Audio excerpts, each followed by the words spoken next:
Everyone, Christina here, Ginger Mama. I had this dream download and I was gonna wait to share it. Spirit's like, do it now. You put it off a little bit. I'm like, sorry. Okay. Many of you could be having dreams about a family member. I keep hearing this is likely their second Saturn return. So we're looking at somewhere that family member is likely mid 50s to early 60s.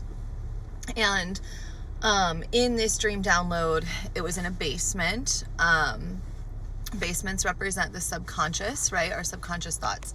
And there was like a pen, almost like a dog pen, but it was like reptiles arguing in the pen. There was a bearded dragon, there were snakes, there were insects, okay? All of these things, like insects represent our fears, our shame, our anxiety. Snakes can represent transformation and all of these things, navigating life, but also this can indicate with the reptile energy, like negative things or qualities. And with that pen energy, it's kind of like someone trying to, like, they think they have it contained. Like, oh, I have all this shame and anxiety and all this guilt and these things that I've kind of done over the years, but like it's contained. No one's gonna know. And, you know, whether you're having that dream or you're just kind of feeling like your energy's off, it could be someone thinking back about some of those things, especially if it involved you in any way. Dissecting this. Now, the good thing, but the weird thing in this dream that happened was there was a bird. It looked more blue, which is a good thing. Blue representing that throat chakra communication. The bird ate a snake, which is good, okay? It was a smaller bird, but then the bird broke in half. And they were like showing me this. And that was the piece where I was like, Spirit, what's up with that? That can't be good. But I looked it up. What it means, the bird eating the snake is good. That's transformation, that's forward movement, that's processing all of these things. That's good. With the bird breaking in half though, that can be symbolic of only knowing half of the story. Or like with this individual in your life, it's not complete, it's not over. Even if you are like not talking to this person or they're not in your life in a significant way, the energy, the likely relationship, there's something further that needs to be processed or said, potentially on your end, but also on theirs. And so something about that is still, thank you, coming. It's so funny. I'm in the exact same position as I was yesterday. That rarely happens. But anyways, okay, let's pull some cards on this. So be aware, it's kind of like you know something about this individual or their journey, but you don't know all of it. So let's see what the cards say. Yeah, the Emperor coming out upright. I'm liking that energy. Got Aries there. Some armor on. Aries again. 3 of Wands reversed. Many of you Aries, you're in this situation, especially given Chiron's retrograde we've had since late July 27th, I believe it was. It will stay with us until January 2nd.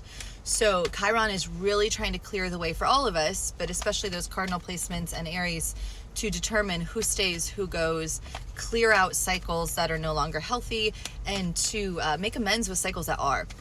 Right, and then Chiron will go direct in Aries before later this spring heading into Taurus finally after many years in Aries. So there's a stall out here. This person's got their armor on. They think they're processing this well. Yeah, they're not wanting to communicate at a deeper emotional level. They're not wanting to communicate what's going on with them spiritually, emotionally, energetically. Yeah, this is with a lot of people. They're pulled back. If they are in contact with people, this feels again like that suppression of shame or anything else, but they are turning to spirit, which I like. 10 of Cups. I like this, okay? They could be feeling a little bit hopeless right now, a little bit indecisive, but that logic is dropping. It's kind of giving like an overwhelm of like, what do I do now? I'm inward, I'm processing, I want peace, I want happiness, but do people understand why I made the choices that I made? We have Pisces, Libra there, Scorpio, Aries again. They're trying to look to the future, okay? So, you know, hold space with this. With the 8 of Wands, you might consider checking in on this person, especially if, you know, you're not totally no contact here, or if they communicate with you, you know, gentle conversation around maybe some of these themes or topics. Yeah, especially possibly regarding the past, okay? This just feels like something about that 8 of Wands with the blue Gemini, by the way, Gemini, Libra, Aquarius there, with that blue communication being something that, by the way, I'm in school pickup, guys. I'm not just driving around. But something about that blue throat chakra, that feeling of, how do I explain this? Of communication in some way, clearing this energy naturally.